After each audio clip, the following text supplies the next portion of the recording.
اعوذ باللہ من الشیطان الرجیم بسم اللہ الرحمن الرحیم۔ ہمارے دنیا والوقت کے معزز دوستو السلام علیکم ورحمۃ اللہ وبرکاتہ۔ ناظرین کرام، ایک قاضی نے اپنے شاگردوں کا امتحان لینے کے لیے ان کے سامنے ایک مقدمہ رکھا اور ان کو اپنی رائے لکھنے کو کہا۔ ایک شخص کے گھر مہمان آئے، اس نے ان کی خاطر مدارت کی، اپنے ملازم کو دودھ لینے بھیجا تاکہ مہمانوں کے لیے کھیر بنائی جائے۔ ملازم دودھ کا برتن سر پر رکھے آ رہا تھا کہ اوپر سے ایک چیل گزری جس کے پنجوں میں سانپ تھا۔ سانپ کے منہ سے زہر کے قطرے نکلے جو دودھ میں جا گرے۔ مہمانوں نے کھیر کھائی تو سب ہلاک ہو گئے۔ اب اس کا قصوروار کون ہے؟ پہلے شاگرد نے لکھا کہ یہ غلطی ملازم کی ہے، اسے برتن ڈھانپنا چاہیے تھا، لہذا مہمانوں کا قتل اس کے ذمہ ہے، اسے سزا دی جائے گی۔ قاضی نے کہا کہ یہ بات درست ہے کہ ملازم کو برتن ڈھانپنا چاہیے تھا، لیکن یہ اتنا بڑا قصور نہیں کہ اسے موت کی سزا دی جائے۔ دوسرے شاگرد نے لکھا کہ اصل مجرم گھر والا ہے، اسے پہلے خود کھیر چکھنی چاہیے تھی، پھر مہمانوں کو پیش کرنی چاہیے تھی۔ قاضی نے یہ جواز بھی مسترد کر دیا۔ تیسرے نے لکھا کہ یہ اتفاقی معاملہ ہے، مہمانوں کی تقدیر میں مرنا لکھا تھا،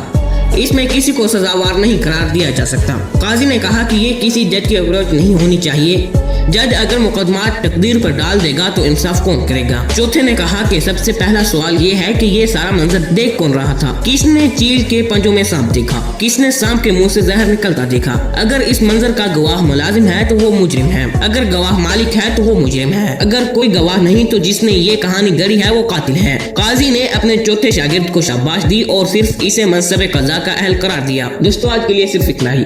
مجھے امید ہے کہ آج کی یہ میری ویڈیو آپ سب دوستوں کو پسند آئی ہوگی۔ اگر آپ کو یہ میری ویڈیو پسند آئی ہے تو پلیز میرے اس ویڈیو کو لائک شیئر کمنٹ ضرور کریں، اور اگر آپ نے ابھی تک ہمارا یوٹیوب چینل ہماری دنیا ولاگ سبسکرائب نہیں کیا تو پلیز اسے سبسکرائب کریں۔ ملتے ہیں ایک نیکسٹ ویڈیو میں، تب تک کے لیے دیں اجازت۔ السلام علیکم ورحمۃ اللہ وبرکاتہ۔